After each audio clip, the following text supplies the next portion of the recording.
ओम कृष्णाय वासुदेवाय हरे नमः। राधे राधे।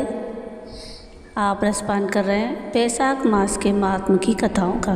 अभी तक आप बैसाख महात्म के तीसरे अध्याय की कथा का रसपान कर चुके हैं। आज हम बैसाख महात्म के चौथे अध्याय की कथा का रसपान करेंगे, जिसमें हम बैसाख मास में स्नान, तर्पण और श्री माधव पूजन की विधि और महिमा का गान सुनेंगे।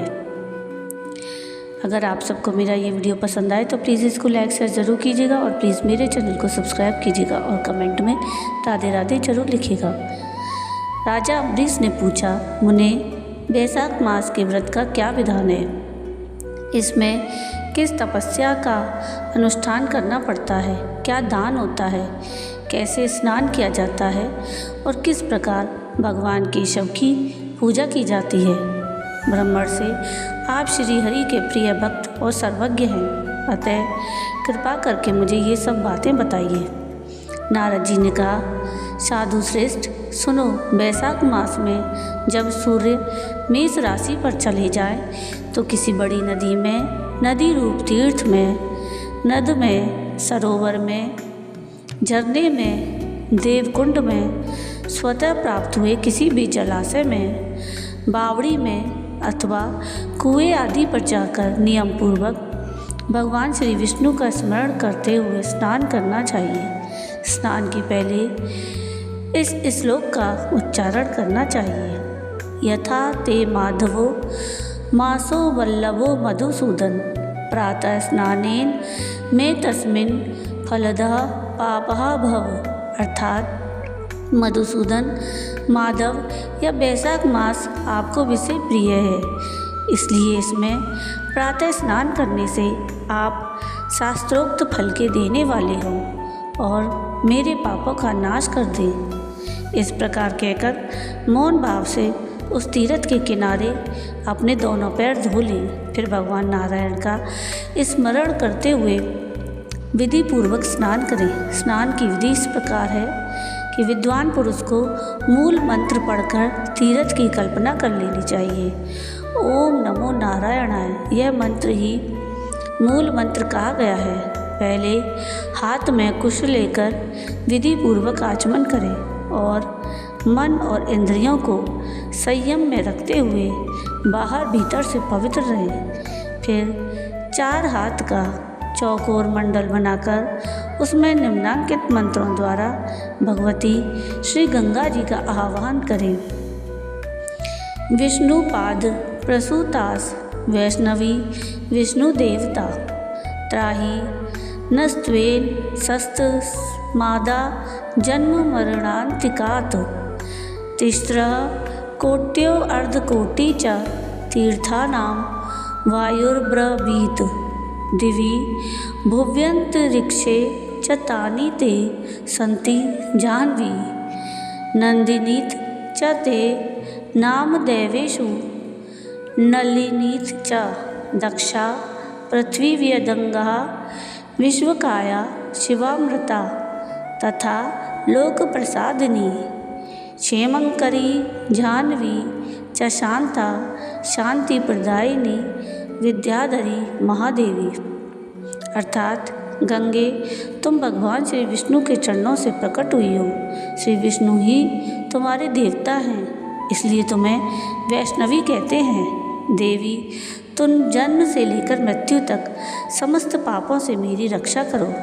स्वर्ग, पृथ्वी और अंतरिक्ष में कुल 3.5 करोड़ तीर्थ हैं, ऐसा वायु देवता का कथन है। माता जाह्नवी, वे सभी तीर्थ तुम्हारे अंदर मौजूद हैं।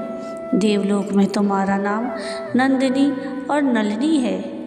इनके सिवा दक्षा, पृथ्वी, व्यदंगा, विश्वकाया, शिवा, अमृता, विद्याधरी, महादेवी, लोक प्रसादिनी, क्षेमंकरी, जाह्नवी, शांता और शांति प्रदायिनी आदि तुम्हारे अनेकों नाम हैं।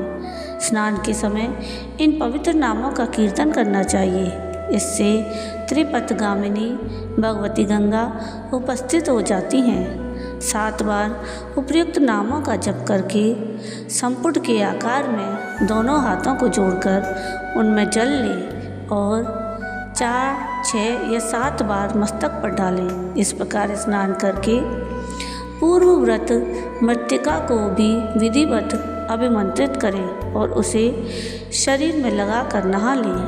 मृत्तिका को अभिमंत्रित करने का मंत्र इस प्रकार है।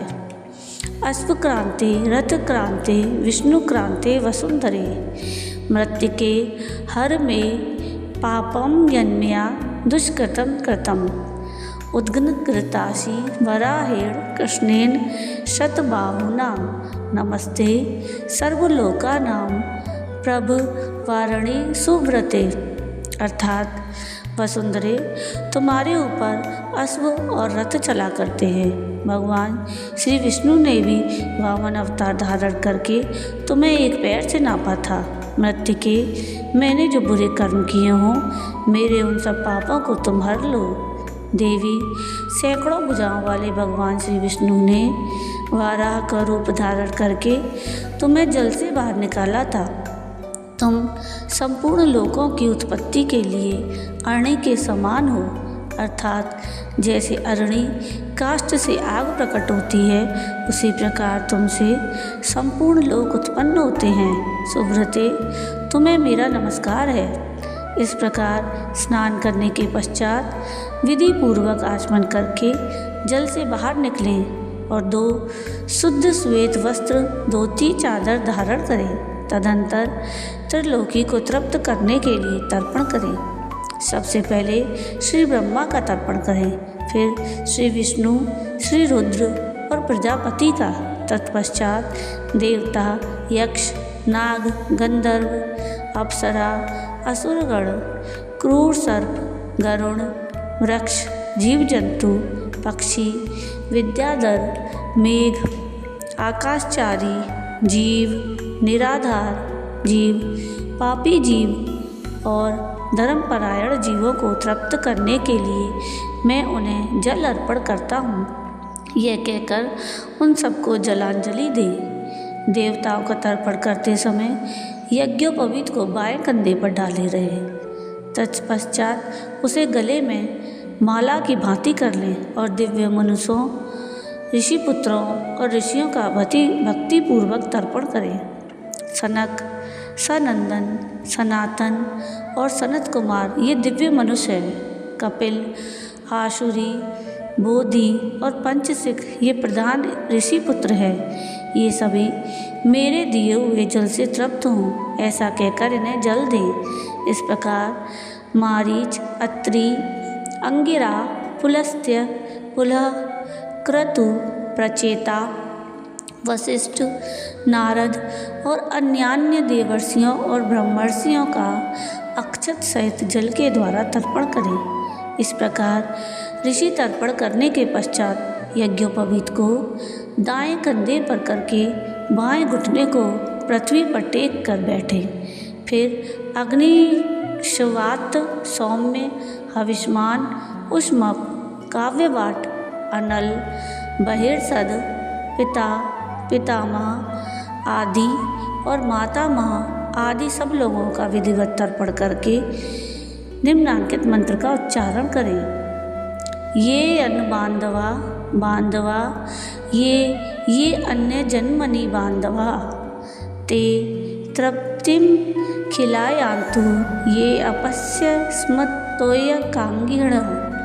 अर्थात जो लोग मेरे बांधव ना हों, जो मेरे बांधव हों और जो दूसरे किसी जन्म में मेरे बांधव रहे हों, वे सब मेरे दिए हुए जल से तृप्त हों। उनके सिवा और भी जो कोई प्राणी मुझसे जल की अभिलाषा रखते हों वे भी तृप्ति लाभ करें। यूँ कहकर उनकी तृप्ति के उद्देश्य से जल गिराना चाहिए। तत्पश्चात विधि पूर्वक आचमन करके अपने आगे कमल की आकृति बनाएं और सूर्यदेव के नामों का उच्चारण करते हुए अक्षत, फूल, लाल चंदन और जल के द्वारा उन्हें यत्नपूर्वक अर्घ दें। अर्घदान का मंत्र इस प्रकार है।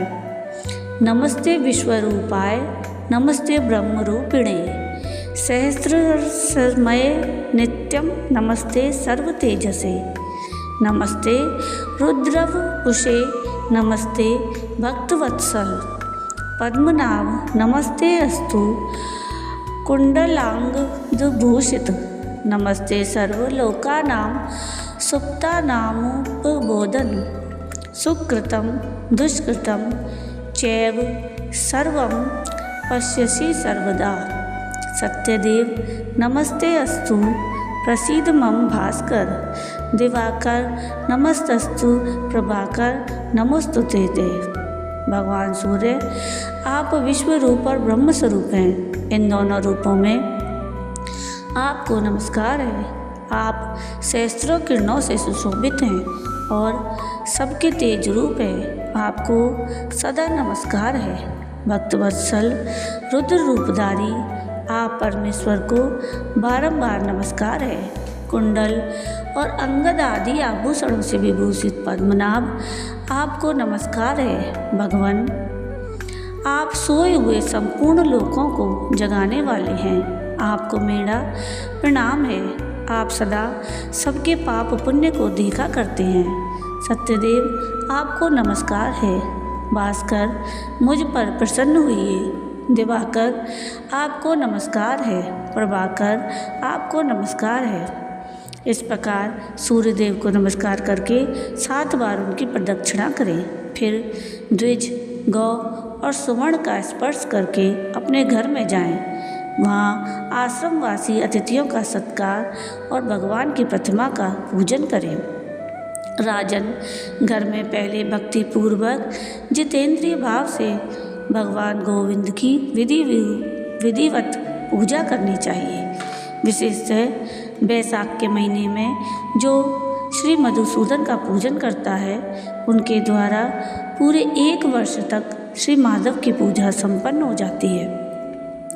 बैसाख मास आने पर जब सूर्यदेव मेष राशि पर स्थित हों तो श्री केशव की प्रसन्नता के लिए उनके व्रतों का संचय करना चाहिए।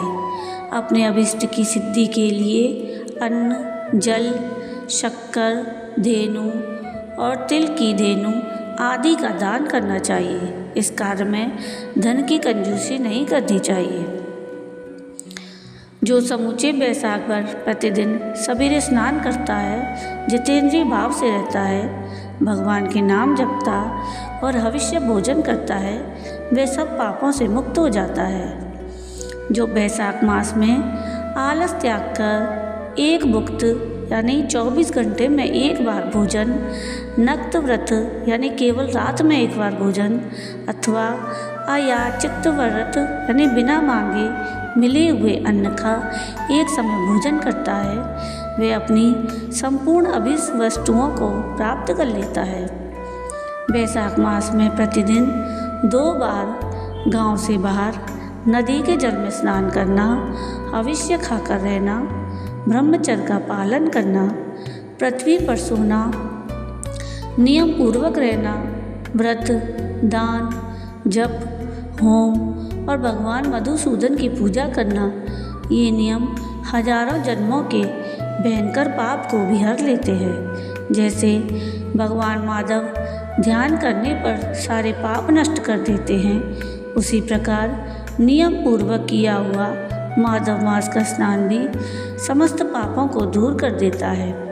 प्रतिदिन तीर्थ स्नान, तिलों द्वारा पितरों का तर्पण, धर्म घट आदि का दान और श्री मधुसूदन का पूजन, ये भगवान को संतोष प्रदान करने वाले हैं।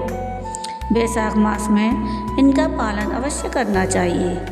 बैसाख में तिल, जल, स्वर्ण, अन्न, शक्कर, वस्त्र, गौ, जूता, छाता, कमल या शंख तथा घड़े, इन वस्तुओं का ब्राह्मणों को दान करें।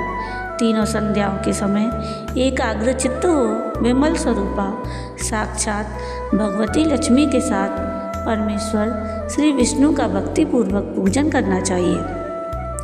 सामयिक फूलों और फलों से भक्तिपूर्वक श्री हरि का पूजन करने के पश्चात यथाशक्ति ब्राह्मणों की भी पूजा करनी चाहिए। पाखंडियों से वार्तालाप नहीं करना चाहिए, जो फूलों द्वारा विधिवत अर्चन करके श्री मधुसूदन की आराधना करता है वह सब पापों से मुक्त हो परम पद को प्राप्त होता है। श्री नारद जी कहते हैं, राजेंद्र सुनो, मैं संक्षेप से माधव के पूजन की विधि बतला रहा हूँ। महाराज, जिनका कहीं अंत नहीं है, जो अनंत और अपार हैं, उन भगवान अनंत की पूजा विधि का अंत नहीं है। श्री विष्णु का पूजन 3 प्रकार का होता है, वैदिक, तांत्रिक और मिश्र। तीनों के ही बताए हुए विधान से श्री हरि का पूजन करना चाहिए। वैदिक और मिश्र पूजन की विधि ब्राह्मण आदि 3 वर्णों के ही लिए बताई गई है, किंतु तांत्रिक पूजन विष्णु भक्त शूद्र के लिए भी विहित है। साधक पुरुष को उचित है कि शास्त्रोक्त विधि का ज्ञान प्राप्त करके एकाग्र चित्त हो ब्रह्मचर्य पालन करते हुए श्री विष्णु का विधिवत पूजन करे।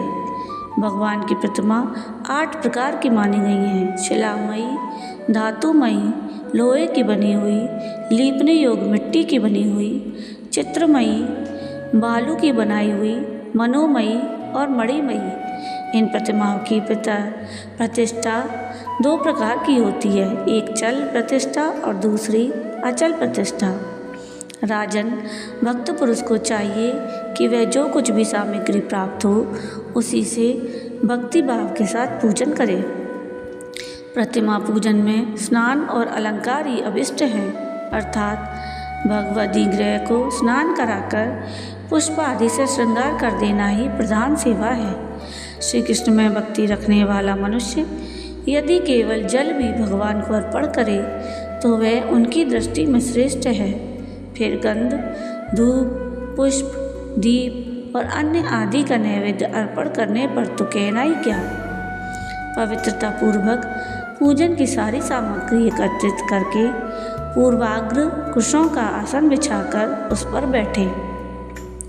पूजन करने वाले का मुख उत्तर दिशा की ओर या प्रतिमा के सामने हो। फिर पाद्य, अर्घ्य, स्नान और अरहण आदि उपचारों की व्यवस्था करें। उसके बाद कर्णिका और केसर से सुशोभित अष्टदल कमल बनाएं और उसके ऊपर श्री हरि के लिए आसन रखें। तदंतर चंदन, उशीर, कपूर, केसर और अर्गजा से सुवासित जल के द्वारा मंत्र पाठ पूर्वक श्री हरि को स्नान कराएं। वैभव हो तो प्रतिदिन इस तरह की व्यवस्था करनी चाहिए। स्वर्ण धर्म नामक अनुवाक महापुरुष विद्या, सहस्त्र शीर्षा आदि पुरुषोक्त तथा सामवेदोक्त नीराजना आदि मंत्रों द्वारा श्री हरि को स्नान कराएं।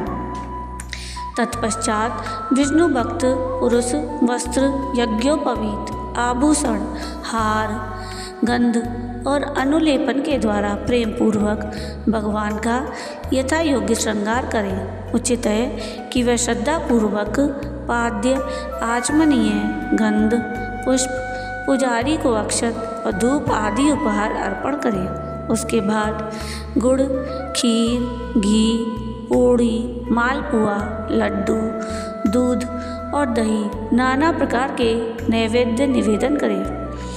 पर्व के अवसरों पर अंगराग लगाना, दर्पण दिखाना, दंत धावन कराना, अभिषेक कराना, अन्न आदि के बने हुए पदार्थों का भोग लगाना, कीर्तन करते हुए नृत्य करना और गीत गाना आदि सेवाएं भी करनी चाहिए।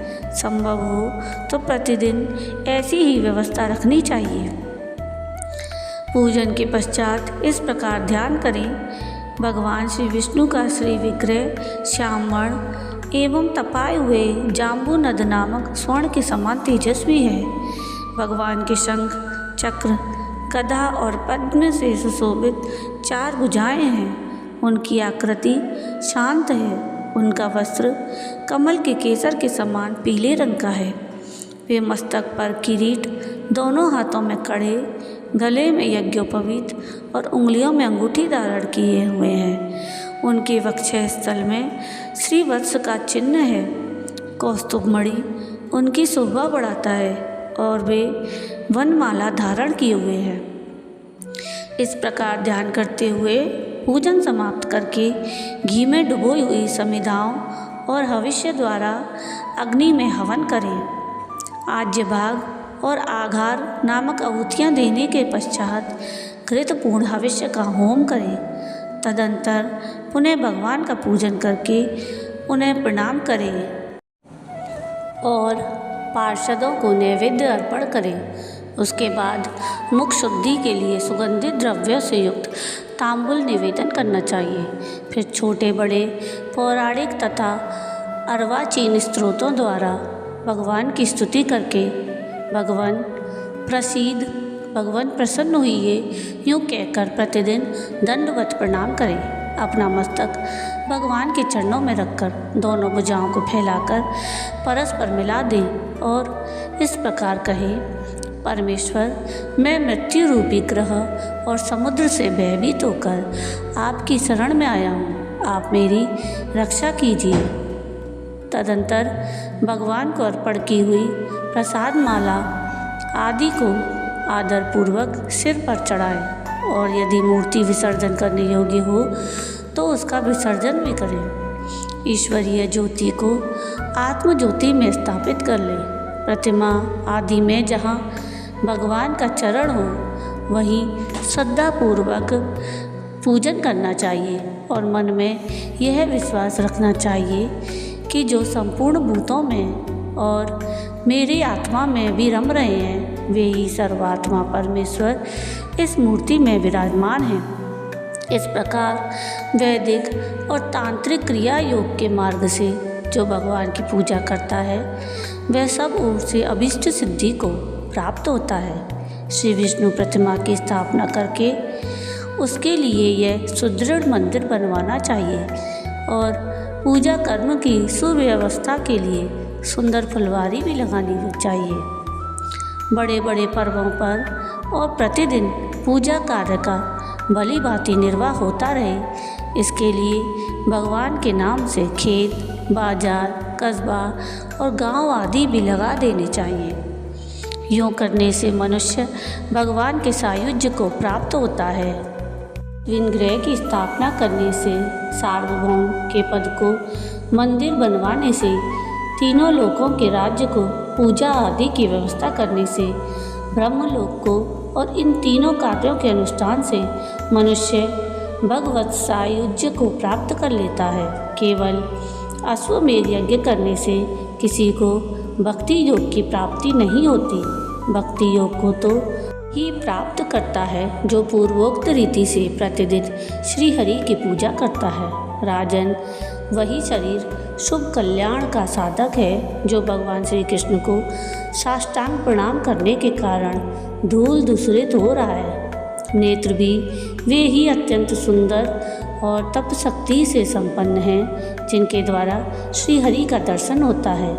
वही बुद्धि निर्मल और चंद्रमा तथा शंख के समान उज्ज्वल है जो सदा श्री लक्ष्मीपति के चिंतन में संलग्न रहती है।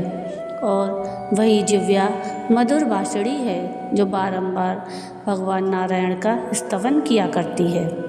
स्त्री और शूद्रों को भी मूल मंत्र के द्वारा श्री हरि का पूजन करना चाहिए और अन्याय वैष्णव जनों को भी गुरु की बताई हुई पद्धति से श्रद्धापूर्वक भगवान की पूजा करनी उचित है। राजन, यह सब प्रसंग मैंने तुम्हें बता दिया। श्री माधव का पूजन परम पावन है। विशेषतः वैशाख मास में तुम इस प्रकार पूजन अवश्य करना।